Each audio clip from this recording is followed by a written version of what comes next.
Who's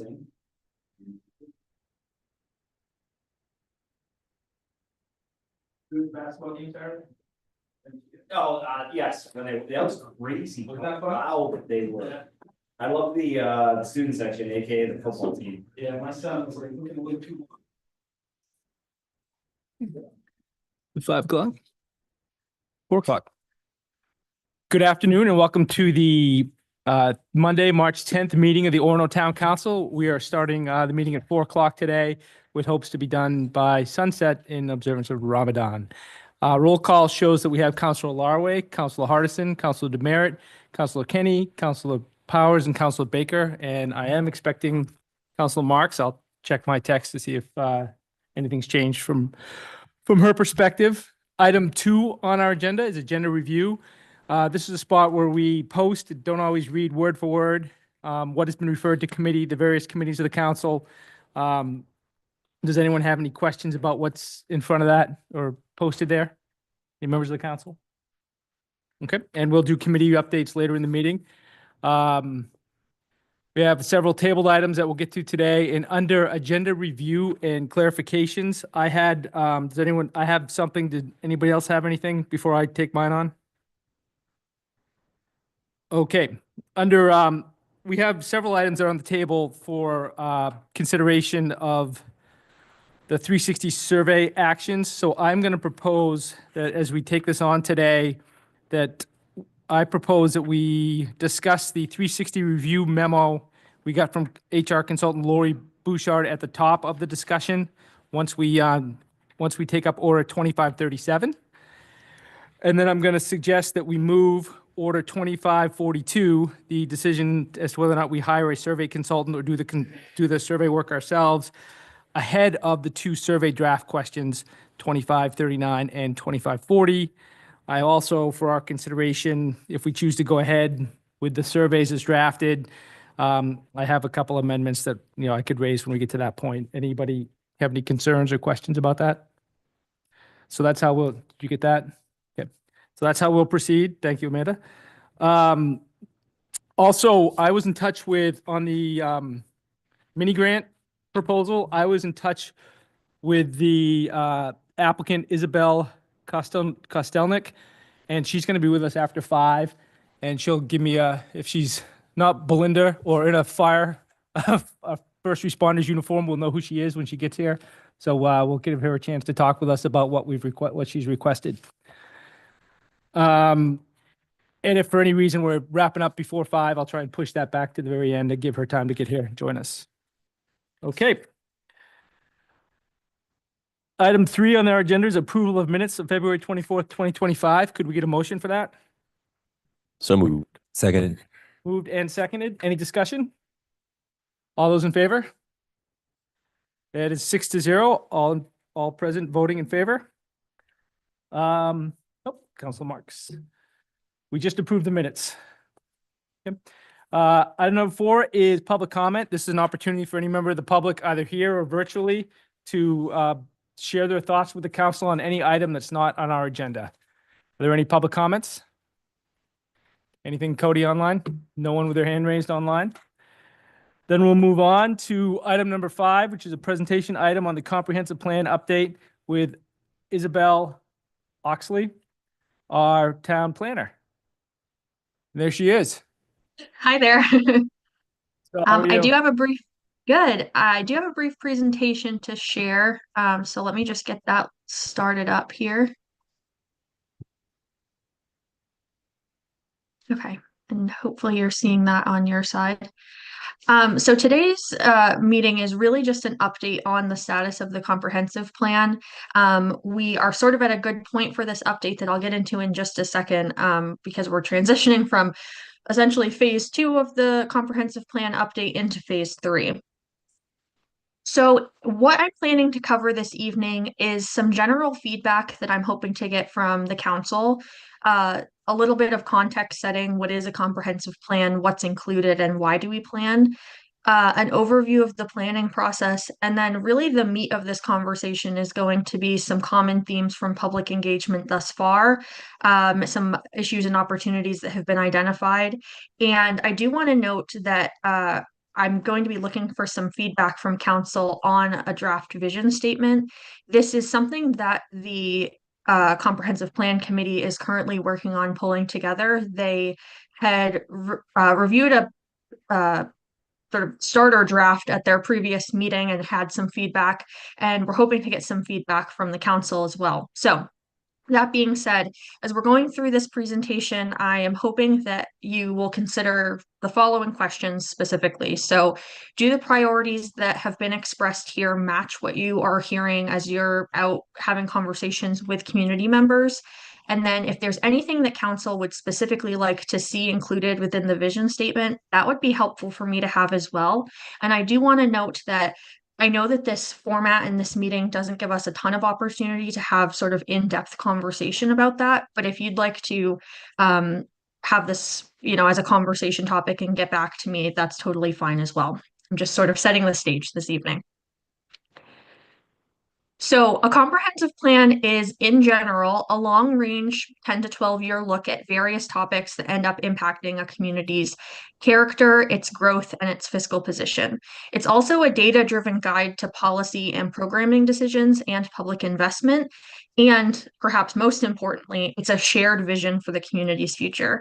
And what you're seeing on the screen is sort of a diagram that demonstrates how the comprehensive plan ends up impacting other facets of the town. So you see that the comprehensive plan is sort of the starting piece.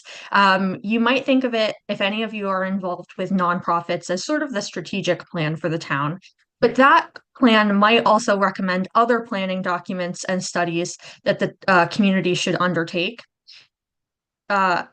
Also, those plans and studies might in turn recommend amendments or changes to town ordinances. And finally, might also recommend some changes to other policies and programming decisions. So they all sort of impact the other. This is sort of the framework pyramid of how we set up the comprehensive plan. So you can see at the bottom that we're really basing this on community values, or the core principles that are embraced by the community that inform the community vision. And I'm going to spend a lot of time tonight talking about those community values as we've heard them throughout the planning process thus far. And then the community vision, which is sort of the high level statement describing the kind of community that Orono wants to be in the future. And then we get a little bit more specific as we're going through this process. So goals, again, some broad aspirational statements that help make that vision a reality, a little bit more specific objectives for how the goals will be carried out, and then really specifically action steps. And sometimes in comprehensive planning, we think that the action steps are the most important part, but really it really builds upon each other. So we're trying to get a great understanding of community values to in turn inform this vision statement, which is really where we are now. And then if you've heard me talk about this before, these are all of the topic areas that are addressed within the comprehensive plan. So you can see that it sort of touches on a lot of different facets of the community. Again, why do we plan? Most importantly, creating that community-driven vision for the future. But also in Maine, only communities with a state certified plan can create certain policies like impact fee or zoning ordinances. You have to have a comprehensive plan that recommends those items. You also get preference with, I think it's now up to 32 different state grant programs, and comprehensive plan recommendations in general can give you a leg up with other grant programs as well. And then it also guides state investment in infrastructure towards certain areas. So the state is really looking to invest specifically in designated growth areas. They want to prioritize roadway improvements or other kind of investments in the designated growth areas that we designate as part of our comprehensive plan process. Not to get into too much detail on this, I think a lot of you have been participating in the process so far, but just so you know, we're sort of at the beginning of phase 3 at this point. We've heard a lot of information from the public engagement. We have a good idea of community values, in my opinion, which I'll talk about a little bit in just a second. And we're at the point where we're actually creating some draft goals, objectives, and actions for the plan. So just to get into a little bit more detail of what we've heard and what we've done so far, we had an online survey, as you're aware, that ran. It ran for about 5 weeks, and we ended up getting about 200. We ended up getting 244 responses. We also, in October of 24, had a public kickoff meeting where we had 26 attendees over 2 days, really getting some additional information about comprehensive planning and providing some initial feedback on the project. And then we really dove down deep in November and December, where we went into topic exploration meetings. So the topic exploration meetings will end up really feeding into the work that we're doing now in phase 3, as we hear from folks, or as we heard from folks about, frankly, fairly specific issues and opportunities that they want to see addressed around the 4 sort of priority topic areas that were identified through the online survey. And that was housing, economy downtown, active transportation, and outdoor recreation and natural resources. And then in January, Clint really facilitated a Your Voice Matters visioning event, where we had about 40 attendees in person giving some feedback. And a lot of what you'll hear tonight is based on that event as well. And then just to let you know, we do have one more major public engagement workshop. So once we go through and create some draft goals, objectives, and actions, and actually create that future land use plan that designates growth areas, once we have a draft of that to share, we'll be having a future land use workshop to get feedback on those things specifically related to land use and zoning work that the plan recommends. So back to the priority focus areas, what you're seeing here, housing, active transportation, the economy downtown, outdoor recreation, and natural resources were, and I don't think this necessarily surprises anybody, but this were the priority topics that came out of our online survey, tabling events that we had at the farmers market and at Orono Brewing and at Trunk or Treat in October. We had these sort of high level conversations with community members, really trying to understand where their priorities were. And that's the topic areas that came out of those discussions. And then the community values was based a little bit more specifically on both the online survey, but especially the community visioning event that we had back in January. And out of that conversation, we heard a lot of reaction and feedback. And what I tried to do was, in some cases, people had very specific things that they wanted to see addressed. And so I went through and attempted to assign a sentiment to each of those things so that we could zoom back out a little bit and create some community values out of that. Although we still have the sort of background data that fed into these values so that we can use those to address the recommendations as well as we drill back down. So in terms of community values, we heard a lot about community cohesion in general, diversity of businesses and creating economic vitality, providing a variety of housing options for all income levels and all age groups, increasing and maintaining public service capacity, and then reducing vehicular traffic and or increasing alternative modes of transportation. So to get into those values a little bit more, community cohesion, we sort of defined broadly as the ability of a community to function together harmoniously, tackle common problems, provide mutual support, respect one another's diversity, and work together towards a shared vision. At that January 8th event, we got 113 responses to a question just generally asking what folks' vision is for the future. Essentially for the next 10 to 12 years. And this specifically was mentioned by 29 of those 113 responses, or about 25% of the responses. And this was generally things like, you know, knowing your neighbors, having some events, having just general community support. And then we heard a lot around diversity of businesses and economic vitality.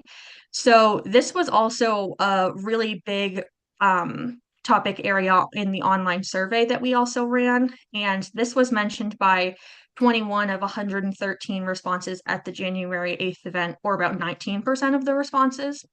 And then on the online survey, just so you know, this was again also a pretty big priority. So attracting more retail and service businesses was voted the number 3 highest strategy that would most improve quality of life out of 13. And on question 10 on the online survey, we asked just broadly, what do you wish was within a 10-minute walk from your house? And about 60% of responses answered a neighborhood grocery store or general store, and 41% said a restaurant, coffee shop, or bar.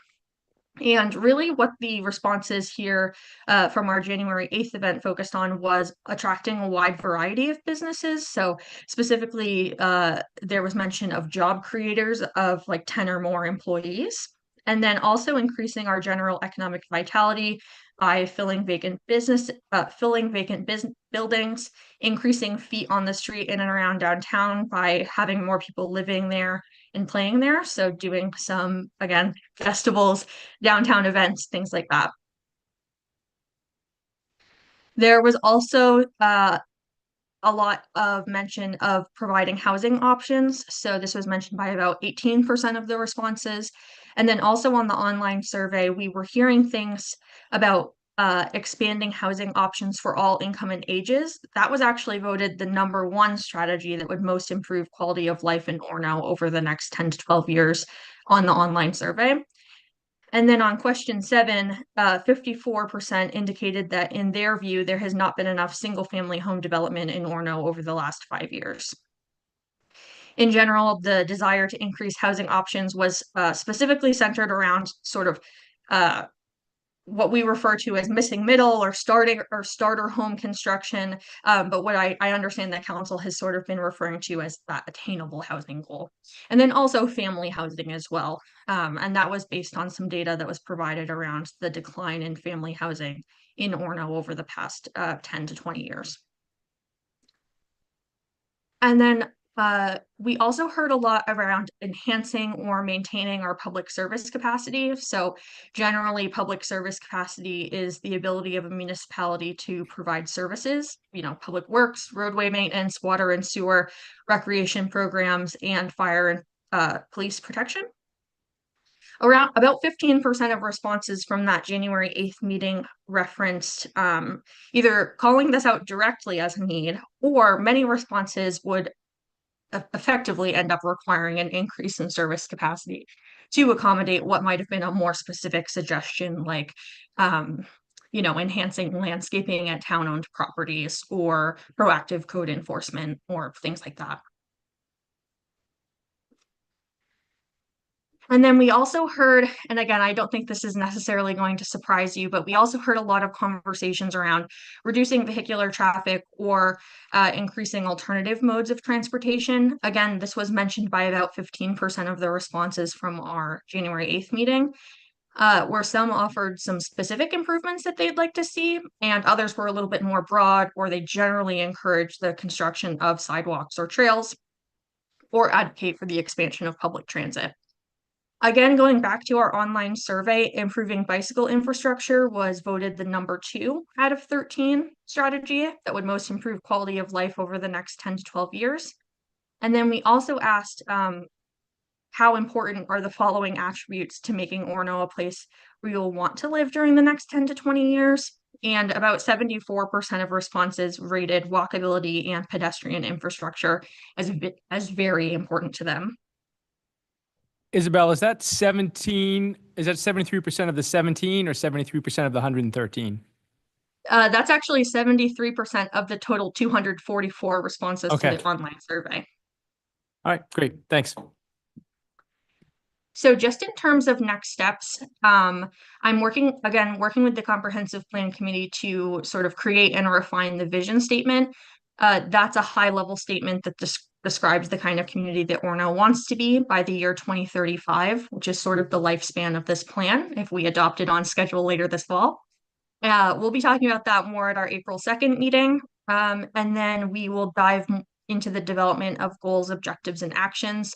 And I want to note that I talked about the priority focus areas because a lot of the work on the development of goals and objectives will be around prioritizing implementation. We obviously have fairly limited resources and we have to prioritize what is the most important to the community. So those priority focus areas will be sort of the higher priority for implementation over the next 10 years. And then we also need to develop a future land use plan, designate growth and rural areas. And after we work with the committee on that, we'll have a draft available for folks to review and react to. And we'll have a future land use specific workshop to get some public feedback on that. And I do just want to note on that last point that that is a little bit of a deviation from the scope that council had originally approved or had originally looked at rather. We had anticipated that we would have sort of a future land use workshop and then utilize that feedback to inform a draft. And we thought after talking with staff and the committee that it would work better if people had something to actually review and react to rather than just coming with sort of broad feedback and conversation, especially around land use, where that's a big of the plan. So that's all I have from you. I think we'll have a little bit of time for questions. So happy to answer those, or if you have any initial feedback that you'd like to give, that would be great as well. Hey, does anyone have, any members of the council have any questions or feedback at this point? I guess, Kenny? yes. I definitely want to acknowledge all of the hard work that this committee has done. And I attended maybe one or two of the meetings, but I know they've worked really hard at getting public input and getting the public out to give their input. I think one of the biggest, obviously one of the biggest challenges is still that even at 200, how many people did a survey? 240, 244? Yeah, I mean, it's still less than 3% of our population. That's and it's, I'm sure it's a challenge in every community, so we're not unique that way. But I do, I guess, have some concerns about suggesting, when we have, 25 out of some group that said one thing or another, that's 0.3% of the population. So it's unfortunately, and again, I don't think there's a solution, but weighing that feedback, which is critically important, but having it change the direction of our community, I think is a little challenging also. So I don't know if you have any, you've probably done this maybe at other places, Isabel, and it's probably typical, but that's my concern with, it doesn't take many, 25 people to come and say one thing, and that's, okay, we have to turn the whole direction of the community because of that, which I think is a little bit challenging. Okay. Any other questions or feedback? I have one item, but anybody? Okay. Well, I wanted to thank Isabel, you and the committee have been working really hard. I was at your meeting last week, and I think you're doing a phenomenal job of trying to synthesize the comments, sometimes different comments that come together in these discussions, and trying to chase it down to a point where there's something that can be articulated in terms of consensus. So tip of the cap to you and your good work with this. I did want to ask you, in the discussion last week, there was talk about the schools and what we have to do with enrollment challenges and some of the feeder communities that send their students to Orono High School, or I don't know if they come to the middle school or elementary schools as well. But some of the conversation was, we're having a challenge with our schools, the Orono schools, because the surrounding communities, the enrollments are declining. There's a smaller pool of students to send here. And of course, they have other choices other than Orono as well. Does it make sense when we talk about attainable housing and more affordable housing to maybe link that metric to something more tangible? I don't know what enough housing is, but I do know that it's a problem if we don't have the enrollment we need to maintain what is clearly an extremely successful school system here in Orono. So I wonder, and I guess I'd put it to you and others, is that something we want to be thinking about in terms of something tangible to link the housing piece to? So we're thinking in terms of, if we need to have this many houses that appeal to families of school-age children, so that the Orono schools has the student population it needs to be. We pride ourselves on being an education leader in Maine. the country and probably the world. So what is that number going to be? And I'd like us to think about that as we move forward. So just a comment. Thank you. Could have been an email, but you're here, so I decided to do it today. All right, thanks. Anybody else? All right, that completes this presentation. Isabel, thank you so much for joining us, and we'll see you again soon. Item 6 is acknowledgements by council members, and we'll start with Councilor Baker's side of the table and move our way across. Nothing at this time. Okay, Councilor Powers? Yeah, I'd like to just acknowledge that we wrapped up a fantastic season of unified basketball at our high school, which is affiliated with the Special Olympics, and the Orono High School team had a lot of participation, including our exchange student from Belgium, who had a very fantastic time being involved in that organization. And if you're not familiar with unified basketball or sports, just go ahead and Google it. It's pretty cool. Okay. Councilor Kenny? Nothing at this time. Councilor Marks? Nothing at this time. Councilor Hardison? Just want to thank all of the members who are part of the Orono Neighbor to Neighbor Facebook page. If you're not on it, it's a great place to get advice, suggestions, and ask for help, which it takes a lot of courage to ask for help. So to see the amount of responses that have been on the page of what can we do has been great. And thanks to the fire department for being here tonight. Councilor Larway? Nothing new. Not because the fire department is here, but I swear it was in my notes, Councilor Marks, you'll best verify.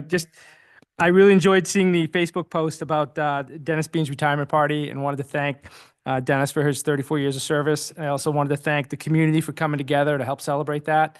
It was one of the more enjoyable Facebook posts I've seen, so that was great. And I'm just lucky like that there are people in the room I can pander to when I have something to say. So that concludes acknowledgements, and we'll move on to item number 7. We split our consent agenda into two buckets tonight. So one member of the council with a conflict on one item could recuse herself from that vote. As is always the case with a consent agenda, any member of the council or any member of the public could ask us to pull one of the items off the consent agenda and move it to an action item where we could have a discussion. So with that, I would entertain a motion on consent agenda A. So moved. Second. Moved and seconded. Any discussion? Well, no discussion. All those in favor? Okay, and that passes unanimously. The same on consent agenda B. Anybody want to take this off and make it an action item? Seeing none, could we have a motion? So moved. Seconded. Moved and seconded. All those in favor of consent? I was just going to say I'm abstaining from this vote. All those in favor of consent agenda item B? Okay, no opposed and one abstained. So congratulations to Brian Hardison. Thank you. We don't usually talk about it, but thank you.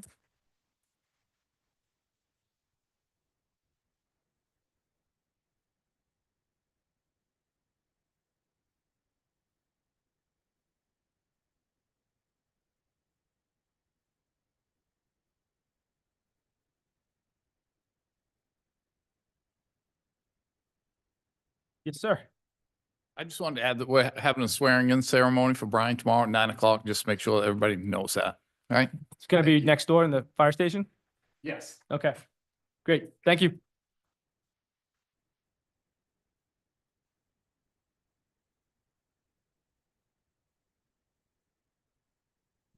Councilor Hardison, I don't think you don't have to, recuse yourself from that if you don't want. You can go if you want. All right, now we're on to action items. And I would take first a motion to put order 2551 on the table. Moved. Second. Moved and seconded. Does either the town manager or the chair of the ordinance committee have something to share with us on this? We're doing order 2551, the order approving ordinance amendments to the town of Orono ordinances, chapter 2 administration.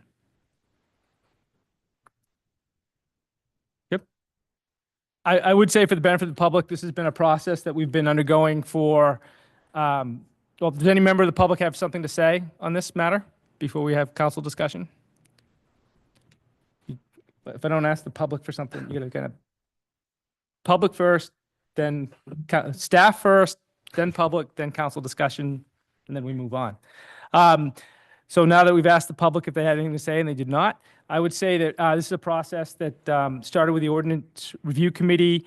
Staff came in and talked with us about transitioning to a personnel handbook as opposed to having all of our different personnel policies placed in ordinance and how cumbersome that is on a, you have to update, find, and be aware of. So this is all part of that process. We've had a couple different committee meetings. We've had a public hearing, lots of discussion, and now we're ready to move this.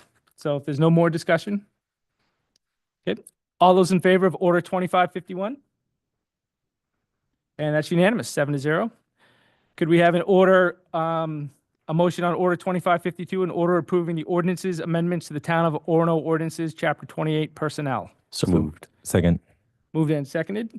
Any comments from staff? Any comments from the public? Okay. And any discussion from council? This is again a part of that. We got three action items for the same general area. Okay. All those in favor of Order 2552? And that's unanimous. And finally, Order 2553, an order establishing the Orono Personnel Policy Handbook. So moved. Second. Then seconded. Anything from staff? Anything from the public? Who does? Clinton, you have something? Nope. Okay. And again, this is the final piece, and we'll revisit this every year. Is that correct? So, and all those in favor? And that passes unanimously. Excellent. So we now have a handbook, and really pleased with that work. I take a motion to put for Order 2554, order removing Orders 25, 37, 38, 39, 40, and 42 from the table. Moved. Second. Moved and seconded. Any discussion? All those in favor? Okay. And this was a procedural item from our last meeting. Okay. Could we have a motion to put Order 20, to begin discussions on Order 2537, to order accepting the nominations, evaluations, and council policies committee's proposed schedule and process for town manager and town council 360-degree performance surveys and town manager evaluation? So moved. Seconded. Moved and seconded. Okay. Councilor Marks, do you have anything as the chair of the committee that you'd like to share? Not really anything new from the last meeting, but just to call folks' attention that this vote is to approve the basic schedule and the basic process for how we would do these, not any specific survey or consultant. Thank you, Sarah. I did want to, as part of this discussion, I did want to bring up, first, I think that we had a long discussion about this at our last meeting 2 weeks ago. And in the interim, as part of that meeting, we approved asking our HR consultant to provide a memo on the 360 review process as it was put forward as part of this recommendation from our nominations, evaluations, and council policies committee. That memo is in our binder, in our material that are available to us and the public under Order 2540. It's a 360 review memo. Pardon me. I thought that was really valuable, kind of the high level in terms of what we were proposing to do. And I would call our attention to, as we discuss other parts of what's before us today, a recommendation from Lori Bouchard that we have an outside party administer the 360 and publish the report. So I just wanted to call people's attention to that. And she also made the point that having someone outside of the town, apart from the council, would be important for trust in the process, for anonymity and confidentiality. And when we come back to talking about if and who we want to choose as a consultant, I think I'm going to raise that as an issue for us to talk about as well. Because one of the proposals we have in front of us is someone who's very well known to us and was very recently on the council herself. So that's something I think we ought to talk about when it comes to that. Is there anything, any member of the public wish to be heard on Order 2537? Okay, any further discussion? All those in favor? It's unanimous. Thank you. Then next up is Order 2538, order amending the town manager's contract to reflect the new schedule and process for 360-degree performance surveys and town manager evaluation. Could I have a motion? Moved.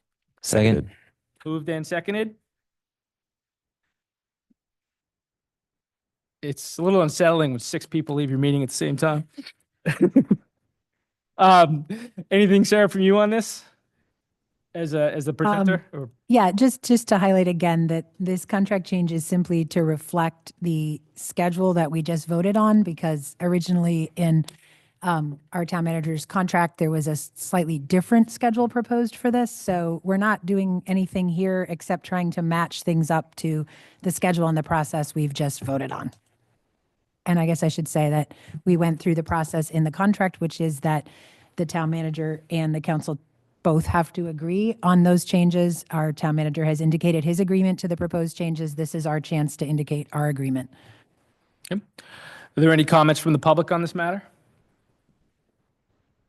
Okay, Clint, you all set? Yep. Thank you for your collaboration on this. Any discussion from council? Okay. All those in favor of Order 2538, amending the town manager's contract? Thank you. Excellent. It passes unanimously. Now we're going to move, I got it, right? Can I take a motion for Order 2542? Moved. Second. Okay. Order 2542 is an order authorizing the town council chair to execute an agreement with a consultant to conduct data analysis and collection of surveys for the town manager and town council 360-degree performance surveys. Councilor Marks, would you present? I walked us through this last time, but just a quick highlight that if you look at the recommendations document and you go to page 6, the committee laid out 3 possible options. We already have not done option 1, which would have involved not hiring any consultant, including our HR consultant. So we've already worked with the HR consultant. So the options left are whether we stop there and run the rest of the survey process ourselves, or whether we also hire a data analyst to input the survey that's created into SurveyMonkey, create the SurveyMonkey, be the resource person to answer questions for the community should any problems arrive, enter any paper surveys into that document, and then at the end, provide a short analysis, pasting the kind of graphs and things out for us to look at. There are 2 different options of consultant. So as you continue to scroll and you end up on page 7, the costs for each of those different consultants is there. We have Gary Friedman and Associates giving us 2 different pricing options. One is to create the 2 surveys and do the analysis. That's for $2,000. The second option is to do that plus come and present in person to the council. That would be $2,500. The other quotes come from Dr. Sonia Berthasol. There are 3 options there. One is simply an hourly fee of $75 an hour. The other is a $600 flat fee to do the same thing that Gary Friedman and Associates is quoting us at $2,000, and then a $1,000 fee to do the same thing that Gary Friedman and Associates is quoting us at $2,500. I don't think I have anything further to say. If folks have questions, though, I also provided a list of what was seen as advantages and disadvantages by the committee to each of these consultants. They both came highly recommended, extremely good references, no problems there. Okay. Any members of the public would like to be heard on this before we have a council discussion? Okay. Is there any councilor have any thoughts for us there's 2 questions. One question, first we need to decide if we want to hire a consultant or if we want to do it ourselves. And then if we decide, yes, we want a consultant, we need to pick an option and give me some direction on who to negotiate with. And I assume that would involve either amending if it's a will of the count, we could either amend the order or we could just do it based on the intent of the council we express. I assume I would prefer, for cleanliness sake, I'd prefer to amend the order and have it as part of the minutes if we decide to hire a consultant. Jacob? So again, going back to my statements I made last meeting, that I don't like I don't like the idea of paying a consultant for what we can do ourselves. And I say that knowing full well that a no vote means that I'm volunteering to do it myself. So I'm weighing that, but I also, have said multiple times that I generally trust the people who we pay to tell us things. So I think that, yeah, I guess I'm torn between, spending the money and listening to the experts that we pay to tell us what we should do. So I guess, that being said, if Lori says that, we really should hire a consultant, then I think that we should. I have stronger opinions about who that should be, but I think, unfortunately, if the consultants tell us we should do something, I think we should listen to them. Okay. And Yes. Councilor Kenny? I'm not so much of that opinion that if a consultant tells us that we should do something, that we automatically do it. And we had a long conversation about this at the last meeting. And I've heard back from the school board. I think we all agreed that this is sort of, it's a data point. It's not something that, it's not a pay raise kind of thing or anything like that. This is a data point that we have to take with a grain of salt, basically, because it's going to be a small number of people that respond, and we know that they're probably likely to be extremes of people that will respond.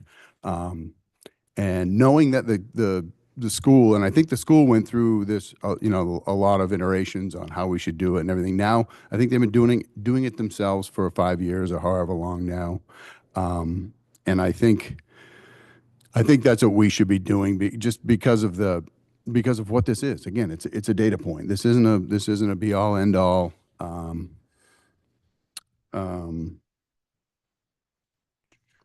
What else was my thought? Oh, well, yeah, and I think, depending, it doesn't, I have no idea how many we would get, but I think it's incumbent on us to read them and understand them. I think passing that duty off to somebody to tell us what this means is a little bit of shirking our duties. So I'm still not, like, I think I felt like we all were last time. I'm still not in support of outsourcing this job. Okay. Councilor Marks? Thanks to both of you. And I just wanted to clarify that no matter whether we hire a consultant or not, the recommendations from this committee are clear that as a council, we read every response that comes in, that the raw data will come to the council, and I would expect that we would all read that. Anybody else? Yeah, I guess I would also add, just in response to a portion of what you raised, Leo, is I'm not totally opposed to the idea of us doing it ourselves either. I do take very seriously, as Jacob said, the recommendations of our HR consultant, who so far has been very helpful and quite professional and knows what she's doing. But I also don't think it would be a shirking of our duties necessarily to have somebody who has experience in these matters be able to look at the data and give us some analysis of it, even as we will also, as Sarah just pointed out, do our own initial, as individuals, analysis of it, and then come to discuss our opinions with some information from the analysis that we would get from the outside consultant if we went that direction. Okay. Anyone else? I would share that I would prefer, I also take the advice that we hire someone to do it seriously. I'm pleased that there are funds have already been identified as part of, how we pay for this with existing resources. And I would say I have worked with Sonia Berthsel professionally outside of our role as counselor, as, the council and the community of Orono on a project. She partnered with me on a project, and I would recommend her to any prospective entity except perhaps the Orono Town Council. So I'm concerned, it's just because if the consultant tells us we want to give every assurance that there's confidentiality, and for those reasons why the council should not do it, Sonia's known and I think a very friendly to, we have a very good relationship with Sonia from her service on the council, and I just, I hate for that to cost her a work opportunity, but I think she'd also understand, given the advice, that it maybe makes sense to work with someone who's got more clear independence from this body. So I'm going to suggest, if there's no other comment on that, I'm going to suggest an amendment to order 2539, order 2542, authorizing town council chair to execute an agreement with, and fill in the blank, is it Friedman and Associates. Friedman and Associates, thank you, to conduct data analysis and collections of surveys for the town manager and town council 360-degree performance surveys. So I'll make that motion. Can we clarify which level though, Dan? Sure. I would just like to say that the one thing I do feel strongly about, I agree with everything everyone has said. There's advantages and disadvantages to any way we do it. What I would not like us to do is pay the higher fee to have a formal presentation to council on this data. I do not think we need that. I think we just need to get a report back. So I agree. Okay, I would accept I would offer a friendly amendment then to say that to execute, thank you, Amanda. To execute an agreement, Dan, I got it. Execute an agreement with the consultant to conduct data analysis and collection of surveys, and not at the $2,000 quoted fee for the town manager and the town council 360-degree performance surveys. So that's a motion. Is there a second?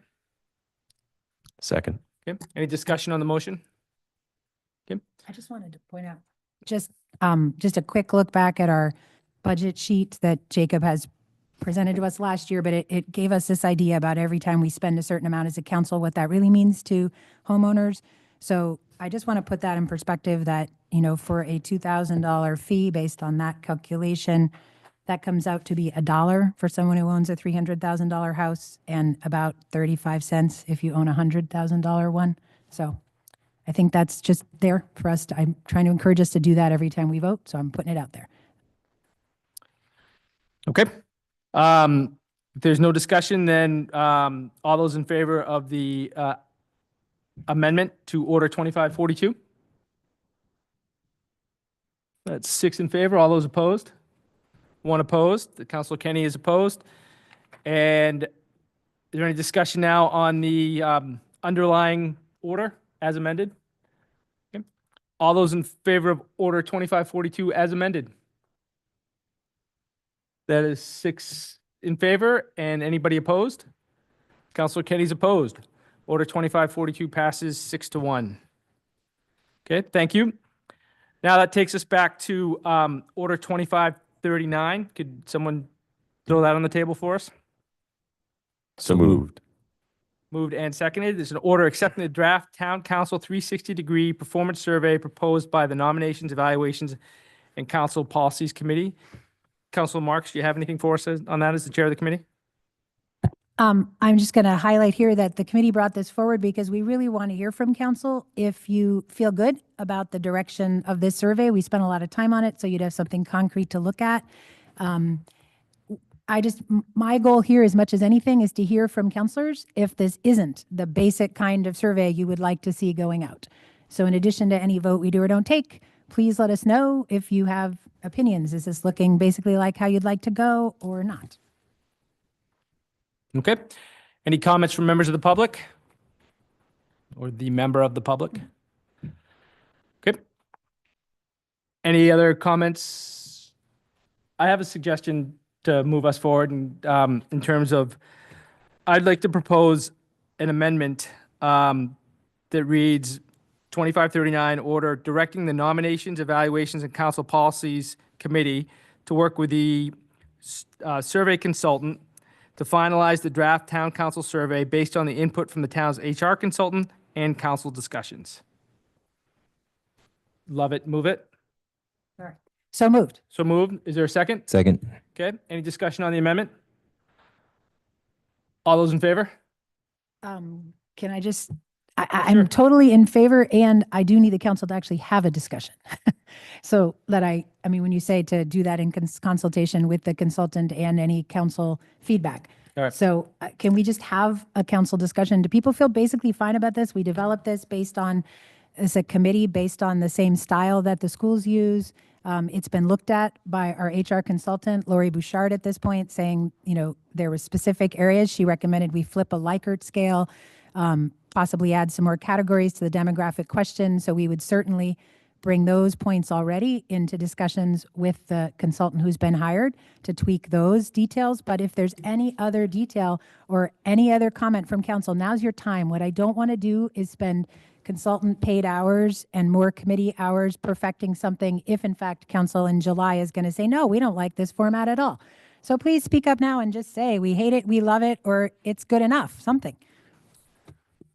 This looks good to me until we get the data back and find the stuff that we should have put on there that we didn't think about until afterwards, and then we'll just amend Next it time. next year. Right. But for now, I mean, you got to start with something. Yep. That's my feeling. Leo's got a thumbs up, I see. Councilor Baker seems satisfied. I was gonna say I'm on the committee, so I Yeah. like the questions that Same. we came up with.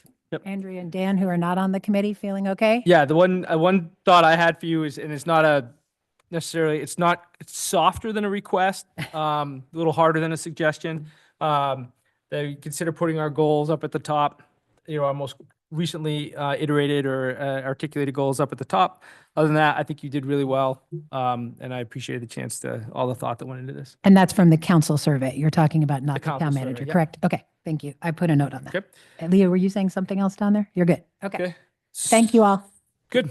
So the pending question is the amendment to Order 2539 that was loved and moved and seconded. All those in favor of Order 2539? Yeah, she said love. I was sitting right here. Let the record reflect. That passed unanimously. Okay. I would take a motion on Order 25. Oh, now we're going to go back. Thank you. Now the question before us is the underlying order itself that has been amended. Any discussion on acting on Order 2539 as amended? Okay. All those in favor? And that passes unanimously. All right, I think we're gonna rinse and repeat, hopefully on Order 2540. Could I get a motion to put Order 2540 on the table? Moved. Second. Moved and seconded. Order 2540 is an order accepting the draft town manager 360-degree performance survey proposed by the Nominations, Evaluations, and Council Policies Committee. Council Marks, you have anything for us as the chair of that committee? I do not. It pretty much a repeat of the Rinse and last, repeat. what I would say, yes. Any comments from the public? Kim? If there's no discussion, I'm going to propose an amendment that I would amend Order 2540 to read order directing the Nominations, Evaluations, and Council Policies Committee to work with the survey consultant to finalize the draft town manager survey based on the input from the town's HR consultant and council discussions. Could I have a motion on that amendment? So moved. Second. Moved and seconded. Any discussion? And now would be a good time for that council discussion that Councilor Marks asked for in the last one. Another thumbs up, another Thumbs up. looks positive. How's Members it of the looking committee? at this end? Andrea, Dan? Yep. I see no objections. Okay. No objections. We're going to be pleased with what comes back in July based on the timing. Okay, all those in favor of the amendment? Okay. All right, that passed unanimously. And now we need to act on Order 2540. Any discussion on the final order? Okay, all those in favor of Order 2540 as amended? Okay, that is unanimous. Excellent, excellent work. We dispensed with a lot of important work on this, and this is a process that we've been talking about for some of us for a couple of years, some of us for longer than a couple of years. So congratulations to those and thank you. Next up, can I do the next one now? Okay. Order 2555, an order authorizing the town manager to enter into an agreement with 3 Point Cleaning of Bangor, Maine for janitorial services for $1,120 per week due to an upcoming temporary staff shortage with funds drawn from operating budget as an overage to wages. Could I have a motion? So moved. Second. Move in seconded. Does staff have something for us on this? Other than Yes. what's been presented? I would just add, again, the Public Works Director wasn't here, but I said I would share more. This was, the 11,120 is per week. It could be less hours than 40 a week. They're going to kind of see what it takes as they go. But again, there are some areas that they can't go in that our staff could because of certifications and going into secured police areas. They're not going to go through the rigors to do that for a temporary deal. And it could be anywhere from 16 to, I would not expect more than 24 weeks. Okay. Any discussion or questions from members of the public? Hey, Darren. Good to see you. Sorry. Yeah, Ramadan instead sunset, so we started early today. I texted everybody. Well, sorry. Any discussion? Sorry, you threw me off. Any discussion from members of the council? Yep. All those in favor of order 2555? That's unanimous and appreciate staff bringing us a solution. Order 2556, an order dedicating a bench in Webster Park in memorial to Kathy Field. Can I have a motion? Moved. Seconded. Moved and seconded. And it looks like we're going to hear from Megan Masala, our Parks and Recreation Director or Manager or Director. Director? Yeah. Thank you. thank you. Hi, everybody.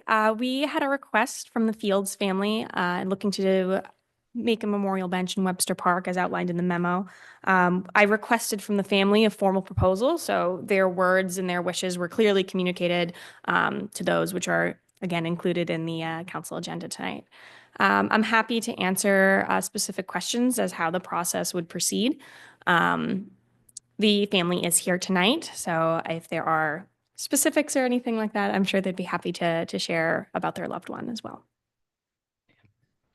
I'd just add kind of the process. There's no formal procedures, so we're using kind of the structure that as long as it's agreeable within the staff's review of the sites, that these types of donations are not only appreciated but welcomed. But again, not being able to foresee ever possible person would come forward, we wouldn't want to accept a donation that could be hard for our staff to maintain or oversee. So that's the way we're handling them for now. Okay. Any other questions about, this is the staff presentation, and we'll open it up to members of the public, and then we'll have council discussion. Any questions for staff? Okay. Thank you. Any comments from members of the public? We'd love to hear from you. Come on up.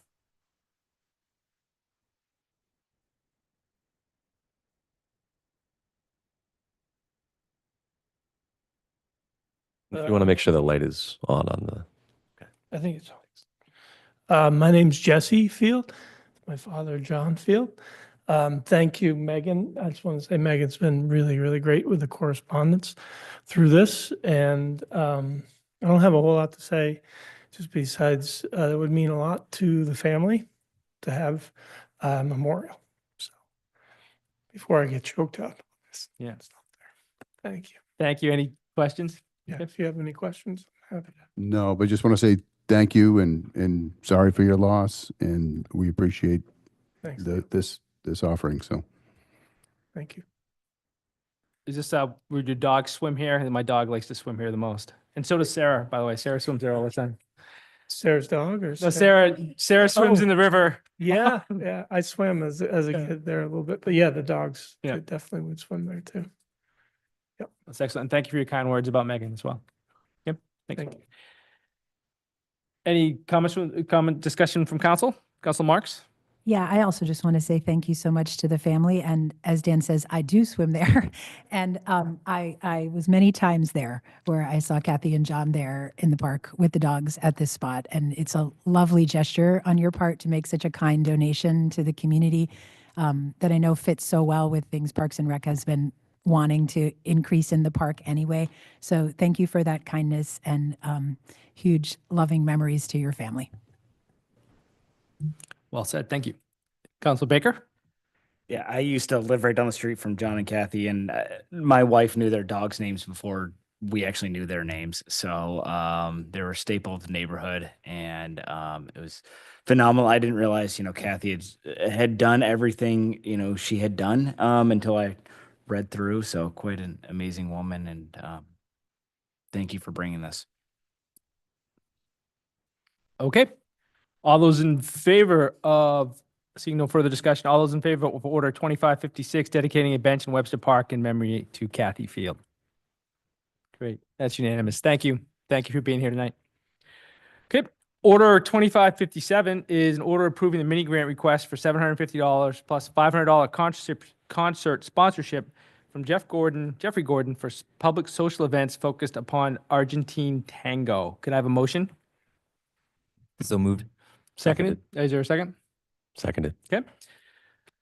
Does anyone have anything other than staff, or anyone have anything from the proponent that they'd like to share? Council Powers? So although I have never tangoed in my life and probably never will, and that's fine, I have watched other people tango, and I have watched this particular group demonstrate some of their tango, and I also know how it can bring a crowd around. And I personally think this is a great program, and I'd like to do our little part to help support it and have it here in Orono. Okay. Any other I had a question about the sponsorship piece, and is that different than, is that above and beyond the mini grant piece? Council Marks, is that your question as well? Yeah, a little bit. I mean, I think beyond that for me, I looked at, there's a budget here that's attached, and I guess I understand the request to help sponsor the concert, and I feel good about that part, but I'm not at all clear what the 750 would be going to in terms of the entire tango program. And I guess I haven't perceived these mini grants myself to be something that we're giving to support an ongoing program in town. So my inclination is I'm in favor of 500 toward the concert, and the 750 toward general support for tango club doesn't make sense to me unless there's some more details I'm not understanding. So if there are some details anyone else has talked to Jeff or staff has to provide to understand that 750, I would be comfortable with the 500 toward the concert, but not the other part. I agree. So anyone have any more insights into, we have the application material, which I read through. I've been a really big fan of the use of the Keith Anderson community house for this purpose, and bringing people together. It seems to align with kind of the idea behind the community grant, mini grant to me. If we feel like we can't, if we need more information from the proponent, I'd rather table it and ask him to get back to us with more than turn down, or we could act on the 500 and hold the 750 for next time if that's where Council Baker. I guess I kind of agree with Sarah, but I guess my biggest point is that we put a 750 limit on these. So in the aggregate, that would be more than 750, which is why I'm inclined to do exactly what Sarah suggested. I guess, and I'm not sure what that budget, all of that was, to be honest, but I would guess I would lean towards granting the 750 and not the 500, but maybe that's. Okay. That was what I was going to say. Like, I'm perfectly comfortable if we want to put 750 and toward the concert, and that's the same. I mean, it's 750 then, which is the max, but I'm not comfortable going over 750 for sure. And I don't even know, plus 500 concert sponsorship from Jeff Gordon. So I don't even know if that's meant to be from the grant. I don't really know how that's meant, but I'm comfortable with the 750. Leave it. When I read the budget, the only thing I would say is that he was showing, and the way I was reading this, is that Tango Maine was asking for 750, although there's no amount that matches that exactly. He also showed his expense budgets in the same. There was a separate request for 500 as a sponsor. So he is asking for a total of 1250, which I have understood you said 750. But again, the way I see this is that, and maybe Tango Maine is making that 750 themselves, but I did see a 500 line for contributions from contributors. So you see, you go across the top, you have 4 different sources of revenue. But as you go down the left, it's showing the expenses those things would fund. There is no breakdown for the full 1250 of where the money would go that I could see. Is there, based on the discussion and the preferences expressed, is there a motion to, an amendment to Order 2557? I would make an amendment that we grant 750 to the Tango Club to spend on said concert and does other expenses. Is that fine? Does that work for you, Amanda? Okay. Is there a second? Second. Second? Okay. Any discussion on the amendment? Okay. All those in favor of Council March's amendment to 2557? Okay, that's for, so it'll be $750. And any discussion on the underlining order? Okay. All those in favor of Order 2557 as amended? Okay, that passes unanimously. Going to hold on Order 2558 if the council will indulge to give Isabel perhaps a little more time to get here. It's just after 5 o'clock and she said she'd join us after 5. So we got a little bit more stuff. So I'll put this aside for a few minutes. Okay.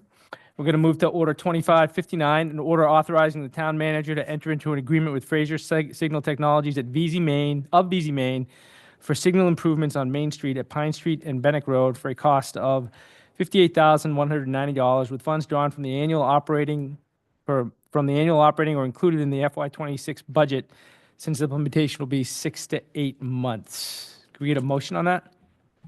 So moved. Second. Okay, moved and seconded. Staff presentation? Guess I'm up. So we received an email. This all relates back. We've had a lot of meetings with the Maine Department of Transportation about the issues that are going on here. And we had a great opportunity to meet with Division, which is out of Bangor. They came here. We shared some of our concerns and some of the projects they were doing, from Route 2 to Stillwater to crossing flash RFBs. In that conversation, we started discussing the troubles that this intersection and the lights have been causing the town for quite some time. He had some of his engineering staff with him. They started reviewing it and said, let us go do some looking. We said, well, email us when you know what you may have. And he said, nothing official, but they'd look into it. They've looked into it and they'd like to upgrade the control components, the brains, if you will, from a layperson's terms, of that traffic signaled intersection. That would be a full update so that any improvements as we go forward, but it would show immediate improvement for crossing signals, lights, etc. This would not be upgrades to the lights themselves, is my understanding. So the red, white, red, yellow, green that you see would stay, but everything that runs them and operates them and how they could be timed, how they could be controlled would be done. This is a 50-50 split. State pays half, we pay half. This is what BAX does. This is a traditional funding format. Since it's a 6 to 8 month timeline, we know that we're ending the year we're going to be under budget because we're not able to complete all projects. And then we're also building in some extra into next year's budget process that you will see as we bring it forward. So we're suggesting it's a project that's funded through this year and next year's operating costs for infrastructure on roads. Okay. Any questions for staff before we open it up for public comment? Yeah. If you have a question for Clint, it's based on what he just told us. If you want to, yeah. No, it's not the opposite. For someone who's never tango, Matt, you've never seen tango before. Me and Leo tango. I was waiting. I knew someone was going to say it. All right. If you have any clarification questions for Clint on what he just said, otherwise I'm going to clarification questions only. Okay, clarification question. When this says the intersection, the streets didn't make sense to me. So I think it said that it was Pine Street and Benneck, which don't actually intersect. So are we talking about the controls that do both of those intersections, Nope. both Benneck and Mill Street intersection and the Pine Street Yes. intersection? It controls both of those? Is It that does, and I correct? could tell you with 99% certainty, when you cross the intersection by the convenience store to Pine Street, the corner of Pine and Main. There is a big metal box there. That's what controls those intersections. That's what they're going to be replacing with new lines to operate it. So that though we are having issues with the underground lines over at Bennick Road and Main Street, and those are becoming problematic to get to work right. So we keep working on them. This would replace all of the machinery in behind the scenes that controls those and would make them work better. Then eventually, when we do new signaling for that whole intersection on the up above portion, crosswalks, traffic signals themselves, they would all be reporting back to that new unit as well. So again, that big metal box that sits on the corner is what controls all your lights. And this is what they're proposing to replace. And so it would solve problems that this community's been bringing to us about both of those intersections potentially. Yep. Also the one at Bennick and Mill. Yeah, it also gives better control, so it can be done remotely. There's better ways to change it and set it and program it. And I have one more clarification question. Does this new technology allow us to do what community members have been asking for, which is to stop all traffic and let people cross Main Street from UCU to Mill Street without cars turning at them? Does it give us that option finally, which we've been told we haven't had up till now? I did not ask that one in specifics, but it's more control of that intersection. I can verify and confirm, but I don't even know if that's a possibility of any traffic signals, but I can't see why this wouldn't be allowed to stop all vehicles with a red light all the way around and allow pedestrians to cross, should we so choose. Yeah. I don't see why that would not be a Motions back there. possibility. Sorry, this is just to me a really important clarification question because that's the biggest thing we've heard from the public over and over again. I agree. Yeah.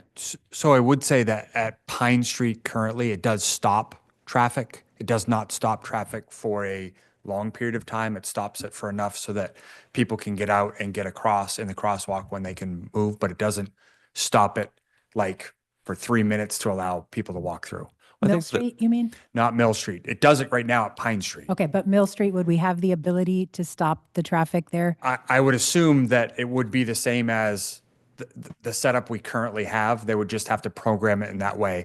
I do know there's a hesitation at the Mill Street, but I have not looked at that the same way I've looked at Pine Street. I know what happens at Pine And I Street. guess I got to clarify, you're asking though to put all lights red and allow pedestrians only to cross for a period of time. Yeah, because currently folks start from UCU crossing the street and you get like 4 steps into the sidewalk and the left turning traffic off Bennick is turning into that crosswalk. So there that's is a- the thing we've been. There's trying a to get the hesitation. Technology to Yeah, do. they have changed it. So there is a hesitation. So before what used to happen is when the crossing lit up, automatically that turn would go green at the same time. Now there's a hesitation. I don't know, 2 seconds, 3 seconds. So that's red. You start to walk so people can see. The other issue is no one could even, you were going before anybody knew they were in the crosswalk. So they have made a hesitation. So my So assumption is they could presumably we make that could lengthen time it. Okay. longer. Yes, they can. And I guess the only thing I would just caution is we're not guaranteeing any requests that have been made on one-offs. I mean, this is going to be time for all uses. If somebody gets to the light as it's just about to go to don't walk and then gets halfway crossed and then gets to the next one expecting it, that may not be in the cars. But yes, this was asked, will this improve all our pedestrian issues for better programming? And they said, yes. I just didn't go through which options. Thank you. I just wanted to be clear. And I want to thank you, Sarah, for raising that because that's, as a frequent pedestrian downtown myself, it is, I found it rather ridiculous a number of times that I'm told that I can go and cars are coming at me. Yeah, it's especially scary at night. Okay. Any clarifying questions before we open up for? I'll ask, and you can tell me if this is a Minutes. clarifying question. I'm going to give you some leeway, probably. Do you know when was the last upgrade of that brain, if you will, Clint? Do you know that? All I can tell you is in the conversation is their reference was this is the last one in the Bangor area and it's of the oldest model that they still maintain. I did not get an exact year, but I would say that's probably ballparking in the 2-decade range, 20 years-ish. Okay. Wow. Okay. Great. I can confirm officially. And you said this does mention a MEO vision vehicle detection system, including traffic movement counts as part of this. Is that So- seems like it's more than just the back end. There's some. Correct. So all the there's new some data of sensing in all the there. new signals they're installing in the region give real-time data back to backs, and that can be shared with us so that we can find out what's going on, how many vehicles are going through, what hours they went through, et cetera, so that we know what adjustments could be made to fix that. And with the advent of AI, they'll probably be able to send that data through different programs that will give us recommendations to improve the things that we're trying to address. But this is the most state-of-art intersection controlling system offered in Maine right now.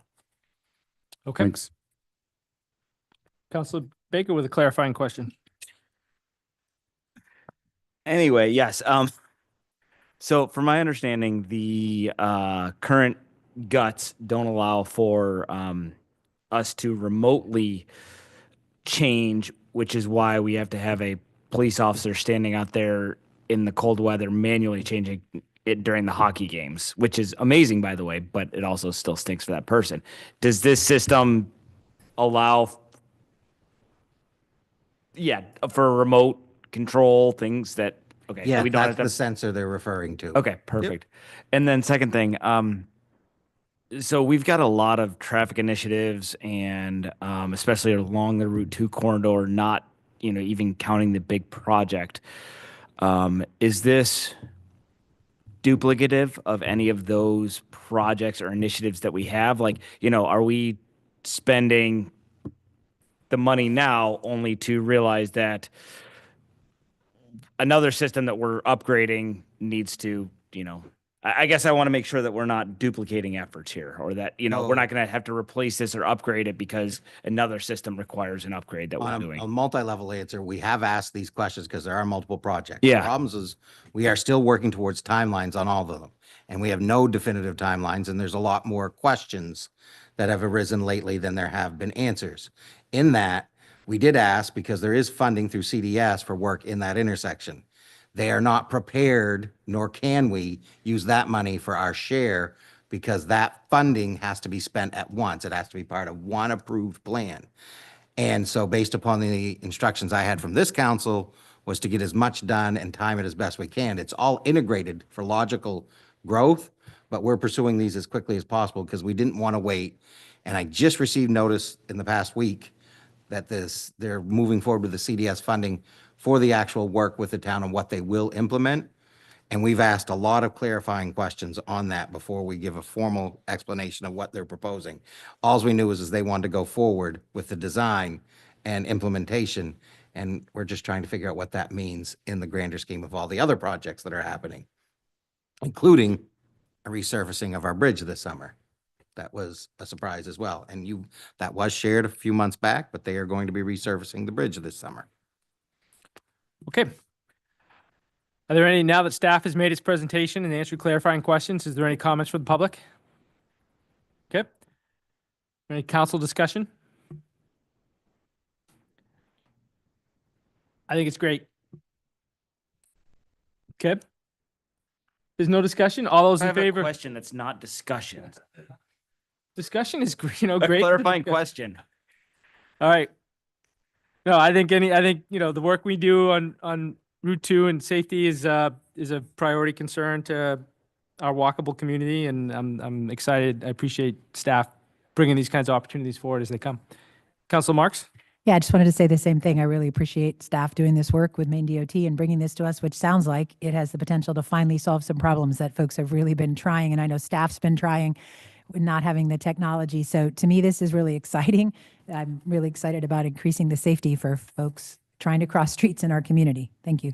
And allowing Jacob to get to the hockey game. He's got season tickets. Okay. Darren? Yeah. Yeah. Now, once council discussion is started, people are only invited to join the discussion again at the invitation of the chair. With that, Darren, what do you got for us? Where would it be remotely controlled from? So the remote control is actually all automated. It can be done by multiple sources. It's computer-based, cloud-based. So they'll be able to log in and access it, but the predominance would be someone here in town, as well as through BACS, as well as through Maine Department of Transportation. I have a follow-up question. In a case like of emergency, like would the fire department be able to like change that light to like red so like they can get through easily? Yes. Okay. Yep. Thank you. Makes sense. It's great. Good question. Okay, if there's no more discussion. And all those in favor of Order 2559, authorizing the town manager to enter an agreement with Fraser Signer Technologies of VZ for the upgrades. That's unanimous. 7-0. Now we're going to go back to Order 2558. Order approving the mini grant request for $750 from Isabel Kostelnik. Nailed it. You got it. For the class of 2025 council at the University of Maine, class gift of an outdoor classroom redesigned to foster environmental education, or is it designed to foster environmental education in Orono? So I had a chance to talk with Isabel by text, and we touched base earlier today to see if she could be available to give us her thoughts, a little more information on what was behind the proposal. So thanks so much for joining us. Absolutely. Thank you for having me. Before I start speaking, I want to say I'm getting over a bit of a cold, so my voice does not sound that nice. So please bear with me. But my name is Isabel Kostelnik, and I'm the president of the 2025 Class Council. So as Dan said, right now we're working on our class gift. So every year the senior class is given the ability to give a class gift back as a means to leave some type of lasting legacy or mark on the University of Maine community. That being said, this year when we were brainstorming for our class gift, we knew that we wanted to do something that was going to go a little bit greater than just UMaine and really have an impact on Orono itself. Being a big university in a small town, we take a lot of resources, a lot of time, a lot of people, and when we give that back, we don't always give it back in the same proportion that we take. So we thought this would be a good avenue to be able to give back and provide something that could be used for a little bit longer than we're going to be here. So this project aims to develop an outdoor classroom space behind the University of Maine Cooperative Extension Science Center over on College Ave. If you know where Terrell House is, just past Fraternity Row there, it would be located in the back of their facility. But the goal is to provide a space that could be used by the Cooperative Extension and also other groups in the area as a means for mainly school-aged children, environmental education in the area, and to not only be able to run these programs, but act as sort of a town space or community space that different folks can get involved with. So. Excellent. Anyone have any clarifying questions for the presenter or additional questions? Councilor Kenny? Maybe just a comment. Thank you for thinking of us and putting this together. There was I want to say maybe a school board member that was working on an outdoor classroom at some point that was actually trying to be closer in town. Anybody have a name? Noah Charney. Noah Charney. Oh, very good. Excellent. Yeah. And so I don't know if there's an opportunity. I don't know where he ended up. I think we sort of he couldn't get space or something, but he might be someone good to connect with on enhancing the usage from the town and from schools. So yeah, absolutely. Thank you for that. That's a great name. He's wonderful, and I know him pretty well. So that's a good point of contact to have. Thank you. Councilor Larway? Yeah, I see in your proposal that you also talk about this project as an opportunity to honor and integrate some Wabanaki knowledge and experience and expertise. And could you say a little bit more about how you envision that? Sure, absolutely. Especially with the rich cultural heritage we have here in Orono and being on Indigenous land, that's something that, I mean, especially in the last kind of 15 years has become crucial to environmental education and really educating folks, especially school-aged children, on kind of where they are and where they're coming from and the value that our land has beyond just what you hear about in the history textbooks. And so this is an opportunity to not only kind of honor that and educate about it, but also bring in folks with those perspectives and those diverse backgrounds to kind of restructure our community around those roots. So, how do you? Sorry, I mean, what are some of the plans for that kind of integration for collaborating with folks? Yeah, absolutely. So someone that we work a lot with is John Neptune, who's part of the Penobscot Nation. But there's a couple other folks over there that have backgrounds in either environmental education or just very rich historical knowledge that they're very willing to share. And so one of our goals when talking with the Cooperative Extension is bringing those folks in and being able to do curated, well-developed programming that kind of honors those perspectives and really branches out from what we think of as just kind of traditional environmental education and being able to share that with kids. So whether that's actually bringing folks in to talk about that or developing curated programming that touches on those subjects, that's kind of our intentions. So thank you. Yeah. Councilor Marks. I'm not sure that I've ever exactly figured out. There's some sort of botanical garden that's also on that side of the river at the university. Are you close to that, far from that? Where is that located? Do you know? Sure. So that one's located, I'm trying to think of what buildings it's between. It's down a little bit further on College Ave. It's actually an arboretum. So they do a lot of like the forestry classes go there a lot. The cooperative extension doesn't have a direct connection to them, but then again, kind of all of our outdoor spaces are funneled through the same avenues. So less connection with them that you may assume, but we do sometimes take students there, like school age students to look at the different trees and everything. But it's more of an ornamental and I guess kind of research oriented place rather than educational. And just a question again on the space. Is there, from where this piece of land is or where this would be developed, is there a path along the river there that goes behind the fraternity buildings that folks can actually walk along the river there? Am I correct? Sure, there is. It's not incredibly well developed. It's kind of just a muddy channel around the riverbank. And they're having some clarifying discussions right now about where those property boundaries are and just making sure that we really do know what is ours and what isn't. But yes, there is a path down there by the Stillwater. Thanks for joining us this afternoon. How do you envision Cooperative Extension? Cooperative Extension will be the owner of the space. Yes. How do you envision Cooperative Extension working with the town, be it Parks and Rec, our community engagement director, the library, the schools, to share information about the availability of the space?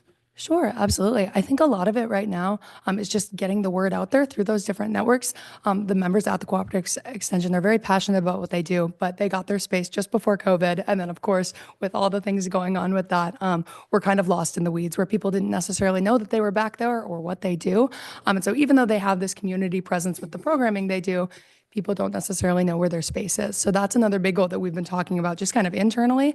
But this is a great avenue for us to work with the town and to really engage with those programs, like you said, Parks and Rec, community engagement, and being able to not only connect the town with what we're doing, but families with school age children and really connect them with those programs and those opportunities to participate. And is the space open now, or is it going to be open is there an opening? Sure. So right now, they have their science center where they run programming out of. All of it is inside their facility. They don't have an outdoor space. So they either do it at the facility there or they'll do different programming around the town at different parks and things like that. So we don't have an outdoor space right now that's open. It's more of kind of a loose backyard of sorts, for lack of a better word. But this would be the chance to develop that and have a bigger gathering space for the community. So Excellent. Any other questions? Yep. Do you have any sort of, you said total budget of 3,000. Do you have any sort of breakdown of what's included in that? Sure, absolutely. So our main goal right now is doing some sort of outdoor pavilion structures. They can do programming in inclement weather. Obviously, being Maine, you never know what the weather's going to be like outside. So that's a big goal. Making sure that we have seating. So right now we're trying to determine if we want that to be more amphitheater style using benches or if we want to do picnic tables for collaborative work. But generally speaking, those are around the same price points for us. So I think that's going to be a predominant amount of our budget. That being said, every day I'm getting new emails from people who want to participate and be involved. So our hope is that that budget will continue to increase. And with that, we'll be able to do a couple more things. Another goal is an outdoor chalkboard, which is really key for bringing in a community and being able to actually physically show something and make it a little bit more classroom feeling than just a bunch of picnic tables under a pavilion. And so those are our big goals. But like I said, that budget is pretty flexible right now. And we look like we might be projecting a little bit more than we had originally anticipated, which is really exciting. So Could you provide just where the current budget is now to send it to Clint? Sure, absolutely. We're at 3,000 right now with all of our incorporated funds. But just a breakdown of what that includes, what that 3,000 Sure, includes. of course. So our pavilion, we're expecting to be around 2,000. That being said, we have some different donors and contractors that are willing to work with us on that price just because it is for the community, which is always helpful. And the town of Orono is a wonderful place for community building. So people are pretty willing to contribute to that. But like I said, we're still kind of determining that seating budget just because we aren't sure if we want to do picnic tables or benches, but each of those are about 200 a piece. We're looking at. I'm sorry, I didn't want to interrupt, but if you Sure, just forward it to me when you maybe finalize it, I'll share it with the rest of the council. Absolutely, sure. Yeah, Awesome. that works. Just Absolutely. email or we'll connect. Sure. Yep, Yeah, thank you. absolutely. Councilor Marks? Thanks. This has all been so helpful. I did just have one more question. So I understand it'll be behind the cooperative extension, and cooperative extension will be using this space a lot for their programming, which they do with school groups from all around the state, right, who come. Is it also space that would be available for the town to host an event at if Parks and Rec had something they wanted to host there, or if the schools had something that, is it a space that, does every event have to be facilitated by cooperative extension, or could other people who were, say, the schools in town or the Parks and Rec ask to use the space for a town event? How is that going to work? Sure, that's a great question. Our hope is that we can incorporate the town and make that a space that is available to anyone who wants to use it. A big thing that we're trying to work on is collaboration with the town of Orono, not only in that programming, but also just the space itself. So that is one of our biggest goals, is making sure that it's not only accessible to the University of Maine and students, et cetera, but making sure that it's accessible to people in the town. So. Excellent. Any other questions? I guess, Councilor? say, I know you just answered so many questions in such rapid succession. I hope it doesn't feel like we're grilling you, but I'm also just fascinated by this. I think this is a really cool project, and I'm excited to support it. Yeah, excellent. With that said, Councilor Larway, would you move Order 2558, since I neglected, I was so excited that Isabel was here to talk with us that I forgot to ask for a motion. So moved. Okay. Second. Second? Second. Okay, now we've had our discussion, we've had our presentation. Thank you. Any comments from the public? Cody, am I foggy? Tighten this up, will ya? Thank you. Help you. Best you've looked. Thank you.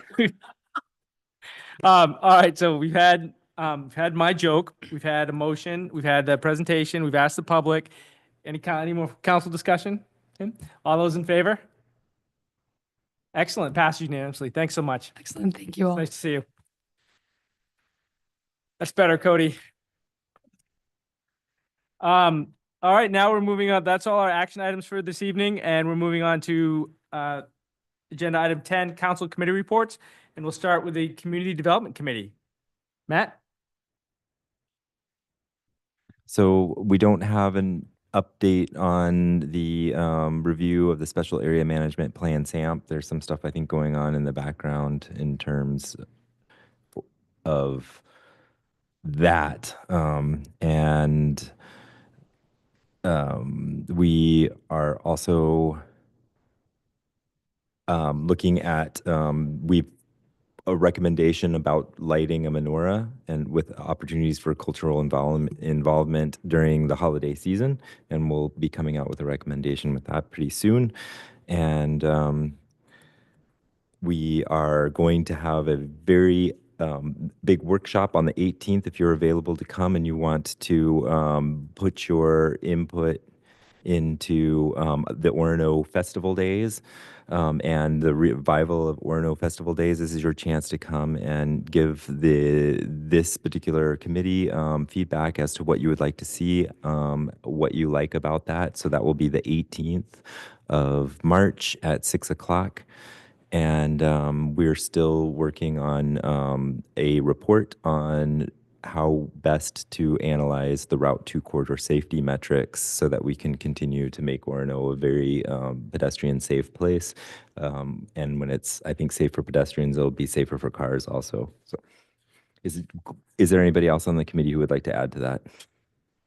On the, thank you, Matt. On the menorah item, is staff going to come back with us with something? Yes. So it kind of moves off our plate as a committee. Is that right? Clint and Mitch, that was kind of the expectation I had, that it would move off our plate and not require a further, Okay, so we're done with that. further posting as part of our committee reports. That was the way that meeting ended, yes. Yep. Okay. Good. So remove it? Yeah, I think so. It's on you now. We had a good conversation. And Mitch, it's on you and Mitch. Just Council for Marks? those of us not on the committee, it's a holiday tree lighting and menorah lighting, right? It's not, it's broader than just menorah, right? Right. We talked about all the work that goes into the Stillwater Trail and all that collaboration. And we thought it'd be important to have, I guess, some balance and something. And we're open to, like, I think the way we're going to bring forward through community engagement is if there's public members that are interested in other things, we're open and receptive, but we're just going to kind of slowly work it up and do more. Yep. So all traditions welcome to bring ideas. Thank you. That's what I needed clarity on. Okay, thanks. And we talked about the town working with the University Credit Union, who already does a tree, and try and incorporate all of that together. Okay, thank you for that, Matt. Next up is Finance and Operations Committee. Clint will talk about this in his manager's report. Okay. Nominations, evaluations, and Council Policies Committee. I think we had a lot of time tonight, and we'll be moving on to other items on our agenda and taking the charge that you gave us to work further on our draft surveys. So nothing else to report. Okay. Ordinance Review Committee. We met recently with Shelley to try to get us on a schedule of reviewing our ordinances according to the schedule that is recommended, with lots of feedback from staff about sort of what the priorities are for ordinances to look at. I think upcoming is us going over some of our GA ordinances, making sure that those things are up to date. Some of them have not been updated for decades. So just making sure that we're in compliance there. And then also we'll be looking at some of the ordinances surrounding business licensing. And I know the solid waste issue is also something that was raised and put on our agenda. I think we're going to wait for a little bit more feedback from staff about exactly what amount of work that would take on their part that will help us as a council determine whether or not or where to place it in terms of priority, or whether or not we're putting this on people's workflow. And I will say that we have adjusted our meeting time to be the third Thursday of each month at 9 a.m. That means this month it's on the 20th of this month. Yep, the 20th of March is our next meeting. And I think that's everything I have. Sure. Councilor Marks has a question. Yeah, this is such exciting news. Thank you all. I was wondering if there has been a schedule approved, if that's something that could be linked to a council agenda, just so that the rest of council would have a sense also of which ordinances are coming up for review when. I think it's terrific that we're doing this, and I would hope that we can make your work as efficient as possible, so that, you know, if there's already feedback people have heard from community members on a certain ordinance, that they could pass it your way early in the process rather than late.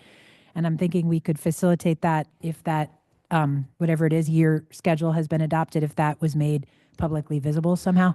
I think there's still plenty of discussion left to happen on this. I think we were initially presented with a sheet that gave the list of priorities that were identified by staff, but I don't think we've gotten to a point where we have a finalized, sort of approved by committee schedule for everything. I think the review schedule that Shelley's sheets seem to recommend is a 5-year cycle. And I know we've talked in the past about this committee having a 4-year sort of cycle charge. So that's something that we might need to discuss a little bit more too.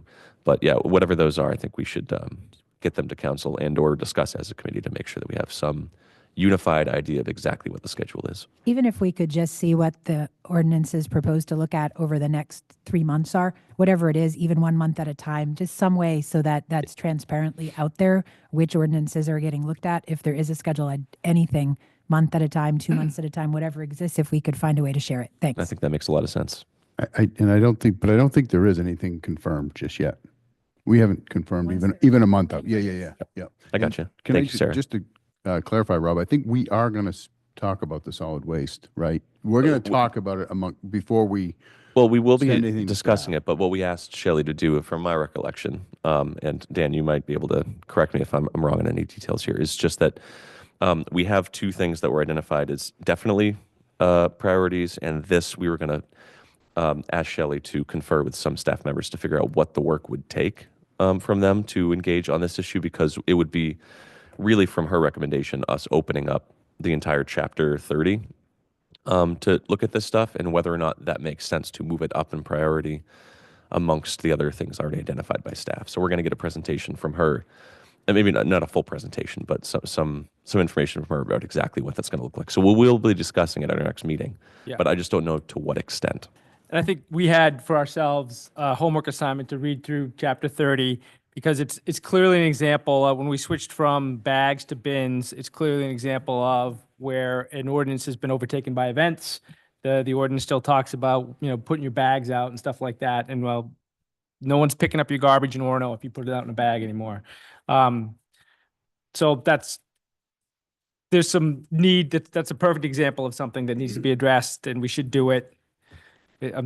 It's, once you get into this work, it's surprising how the amount of work it takes to keep ordinances and policy and just the reality of everyday operations aligned as they should be. So The good news is staff adjusts and does stuff and gets it all done. So now just coming back and trying to keep up with policies is. it's very good news, but we want them to have cover. We don't want them to be out, and all right. And is there a diversity, equity, inclusion? Thank you, Rob. Is there a diversity, equity, inclusion, and belonging committee update, Matt? There's nothing further at this time, but we had a great educational meeting last Tuesday that was very well attended. At the library? Anila, at Yep. the library. Thanks. I was glad to hear. I'm sorry I couldn't make it, but I was glad to hear that you held it. For council chair update, I think I've got a couple items. I think the comp plan committee update we got from Isabel this evening probably. I don't know, Rob, if you have anything else, but I think that probably suffices for bringing us up to speed. Yeah, no, I would agree. I wasn't able to make the last meeting, but you did. So I think what we just discussed makes sense. Yep. Still, what last week at our council, 2 weeks ago at our council meeting, we had Aaron, is it Lanigan, is a Stillwater resident in Orono and came in with some concerns about Stillwater traffic. We picked it up a little bit in our discussion of Route 2 in the Community Development Committee when we were looking at metrics by which to decide. We have this Orono Stops service promise that commits us to building a culture of roadway safety and sharing in Orono, and based on three kind of pillars. One is education, one is enforcement, and one is infrastructure. And what we don't have as part of that is a plan to report back to people, metrics to determine how we're doing. Is Orono stopping more or better, safer? Are we establishing that culture? And so we're discussing how do we assess how we're doing and potentially a report to the community, an Orono Stops report or something of that nature to the community where we show things like the work, the replacement of the traffic light infrastructure, the Westwood blinky light that's going to go in, all the different work, the work that we do with education through our community engagement team, the work that the police department does through enforcement. And we talked about rolling in Stillwater and Forest in terms of those kinds of major corridors. So the Route 2 corridor, we've made a lot of progress on Forest, but we have a lot of work to do. We've made a lot of progress on Inner Forest. We have a lot of work to do on Outer Forest and Stillwater throughout. So we talked about how we bring that forward with staff, and I think at our next community development committee meeting, we're gonna hear back for more on the work that we need to do. And we talked about, Finance Committee's gonna love this one, Jacob, but we talked about identifying and engaging the community and let's pick, a handful of the projects that we could finance next. Like we did the Westwood project, that cost us $20,000. So those kinds of, that kind of ballpark, if we picked, and put 5 of them out in like a survey format and ask the town to vote on, all right, what's next?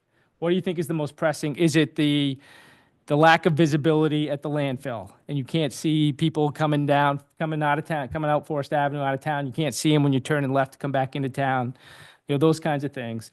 So we thought that was an interesting way to potentially engage, create some awareness about the work we're trying to do, and get some community input on what's the most pressing need. The fence at Oak Street, it's kind of come down. It's not fully down yet, but it's mostly down.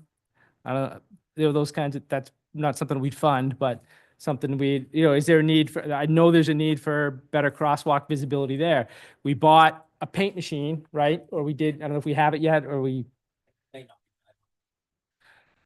Okay, but so we're going to be, so we won't have to rely on external contractors to freshen up our sidewalks and have better visibility. So those kinds of things, and really putting more effort into communicating what we're doing to make, to establish that, to achieve that culture of roadway sharing and safety. So that's what we talked about there. Can I ask a question about that? Sure. So on, where is staff's input before? I assume we're having staff input before we would go throwing different projects out. And one thing, and I believe Forest Ave out there might be a state road or something anyway. So like if we're going to be talking about cutting down that hill or something like that, I mean, that's one, it's a state road, I think. So maybe we couldn't even do that. But so point being, where's our public works director in the conversation before we do anything like that? Yeah, I would think we'd have to have them package a handful of the questions in terms of, and, like at Forest Ave, I'm not thinking about redesigning, rebuilding the road. Like maybe it's a flashing light when oncoming traffic or something, or someone's waiting to turn or something like that.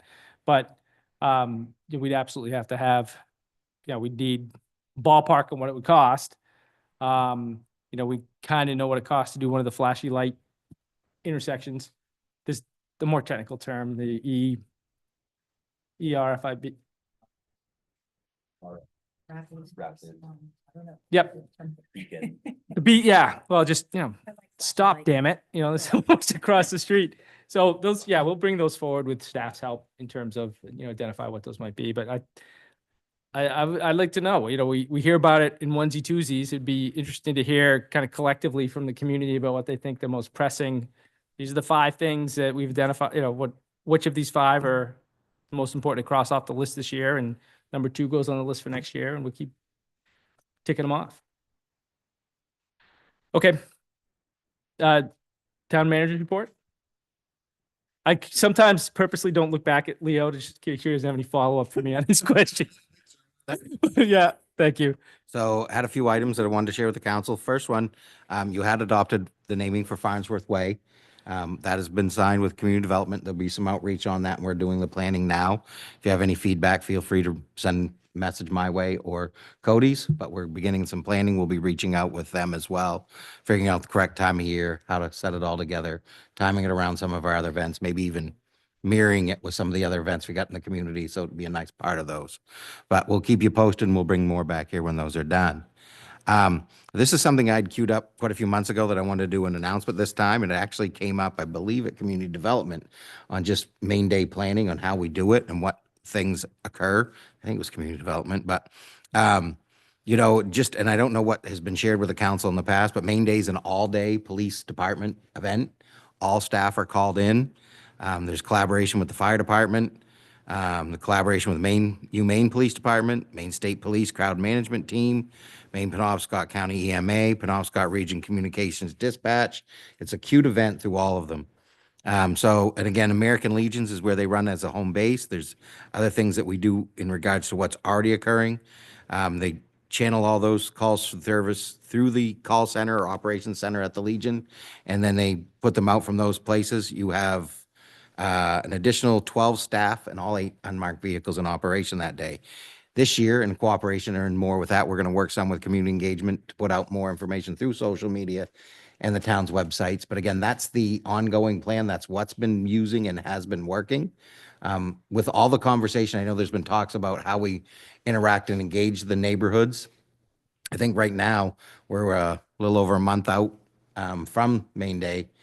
And I think more of this is what we're going to be doing next year as we welcome in, and how we're building that communication strategy between the neighborhoods and the university, and all people that are in it. Because again, it's not just university students. Other activities happen in our neighborhoods that aren't university students. So again, that's how we're working, approaching it. If there's questions or feedback, please come my way or through Chief Merrill, and we'll have some follow-up with you if you need it. But I just want to make sure that was shared. Can you plan to share the engagement work that with the council, so we have a chance to at least be aware of what our postings, you mean? Yeah, The notice plans. Yeah, I think it's important for the neighborhood to understand people.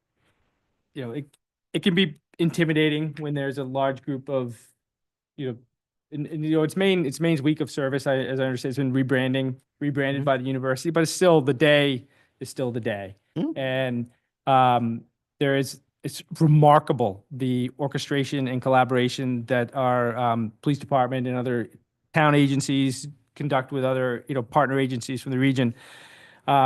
Ultimately, there's still, there are people that live in the neighborhoods, particularly those closest to where the big gathering is held. I think it's I don't want to. Yep. I don't want to tell anybody where to go to party, but I mean, it's pretty, see somebody with a gallon of something that looks like juice. It's maybe a little bit of juice. But, you know, the neighborhoods that most closely abut where the big event is, a social event. And you know, folks who live in those neighborhoods feel like it's a inclusion or not, you know, it's disruptive to their, you know, can be disruptive to their neighborhoods. And to the extent that we can do a better job of letting people know, like, you know, what the resources are that are available, who, you know, who and what they should do to call, if there's more of a presence from the police department in the, I understand the I don't want to ever get in the way of telling commanders how to command and control a, you know, a response center. But if there are opportunities to have more visibility within the neighborhood, you know, police cars and things like that, particularly as we expect people to be leaving the big event and kind of, you know, meandering back to some of the rentals or houses in the neighborhoods, I think it would be helpful. I think it would be helpful too, if like afterwards, I think it's important to tell residents that if you're not sure, call, report your complaint. They'd rather know and check it than have you be at home wondering where they are, where they were patrolling and that type of thing.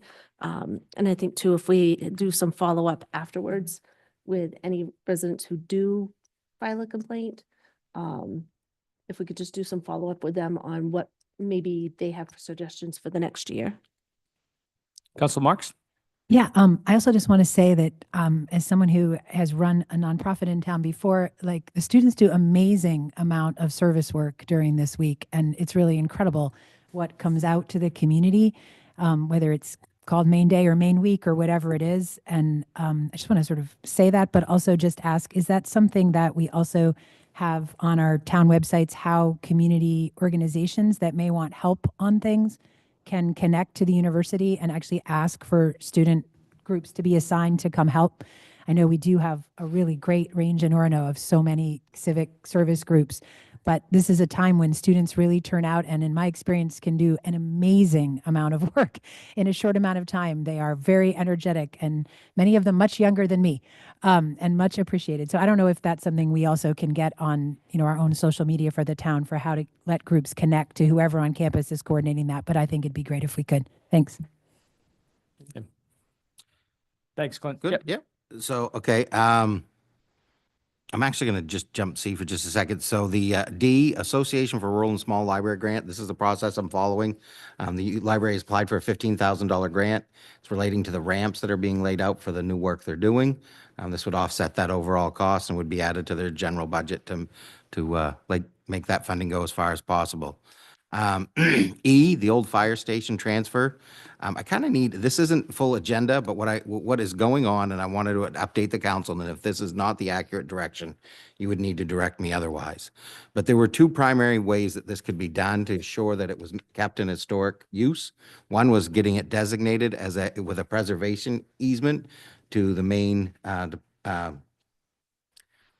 preservation, sorry, had to think. And again, and the way that works is you would do a $300 application fee, and then they would respond back. And there's another donation, which would be expected for the easement for that historical designation to revert to them if it ever had to change. Sometimes those donations can be great. You do not know what that donation is until you apply. The other option the town's attorney and I discussed is just a deed restriction back to the town that says that it would revert to us with a voluntary choice like you discussed. Although the main preservation easement was a neat idea, because of the costs associated, I'm moving forward with the reversion back to the town itself. And if that is not agreeable, you can you'd probably have to call another session. We can talk it out and bring more information. But because of the costs that I was hearing associated to it, just didn't seem to fit in with this project. I will say KCI is still working on this. We're waiting for more conversations with them. So the deed wouldn't have been quite ready yet anyhow. But there's your update on that one. Clarifying question on that. Go ahead. So are you saying you moving away from that and going back towards just a deed A restriction? deed that restricts and Yeah. reverts back to us And with a council action in order to accept it back. You could say, no, you keep it, do what you Okay. want. The historic designation's waived. And now we're talking a little bit more too, is whether it's external or internal. And we're working that out, but predominantly external. But I think there are some internal components we got to just make sure are referenced. So I will report back if I need more, and I'll use the finance committee a little bit for feedback as well as needed. And But I you're wanted to working- update the whole council. And you're working in a plan to, like, the neighbors and stuff like that in terms of what before it ends up being executed, you're gonna have to have Yeah. a public hearing anyway, right? So, Yeah, and I just don't know how to, I can't set the date to Yep. do that without the information. I'd like to have kind of a pre-meeting rather than just a formal hearing. I would like just that too. kind of like come in and ask and talk rather than, all those in favor, all those opposed, neither for nor opposed. That's kind of gets that structure that Yeah, may not be as inviting to some of the neighborhood. I like So we'll that. let you know. thank you. But I don't have a timeline yet, so it's Sure. hard to set it up. I'm gonna go back now. So for the budget fiscal year 26, we're about to kick it off. This is it. This is the week where a draft capital improvement plan is supposed to be available and made available. I can tell you the work that's been done I'm impressed. It's daunting and it's a huge project. There's more to this there's been more left to be decided at later dates for a longer period of time than I think than everybody kind of is realizing. Also, Orono's and I hate to use it, it sounds trite, but a nice big little town. And that's an oxymoron intentionally. We are quite big when it comes to capital planning. There's a lot more to take in and to consider to do this well. So this is, as you will hear more of, is the first year of a never-ending annual process to improve and get better. In that, I'd like to ask for a little bit of breathing room because I know the calendar said we'd post on the 13th and I could, but what's going to happen is there's still a few gaps. We're pulling data together to make it more refined.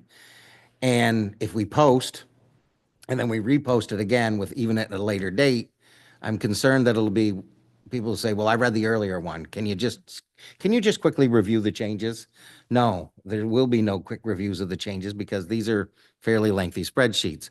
So if you're good, I think it's going to be about an extra week or end of the week after. And the next step is that the council is supposed to talk about this on the 24th with an actual workshop on the 31st. So what I was thinking is that if we had till the 24th to really get it posted, that's also the day of a finance committee meeting. That's the date it would get posted. That's a full week before. And just on order of magnitude, right now, it's a 35-page document with about 15 pages of attachments. So it's good, and it's all kind of internal. There's no outside there's no software or anything that's helping us pull this all together. We're kind of doing it ourselves through Excel spreadsheets. So we'll talk more. But does that work if we kind of push it, moving the 24th on the calendar? That's the date I'm going to kind of look towards, that everything would be posted on that date and fully refined. Yep.